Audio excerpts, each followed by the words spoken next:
Family card কর্মসূচির আওতায় যোগ্য উপকারভোগীগণ পাইলটিং পর্যায়ে মাসিক ২৫০০ টাকা হারে ভাতাপ্রাপ্ত হবেন।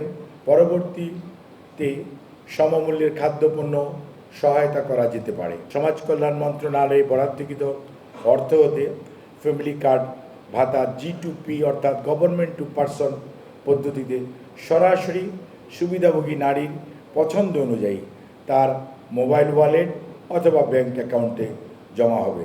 তথ্য সংগ্রহকালীন সময়েই উপকারভোগীদের মোবাইল ওয়ালেট এবং ব্যাংক অ্যাকাউন্টের তথ্য সংগ্রহ করা হয়েছে।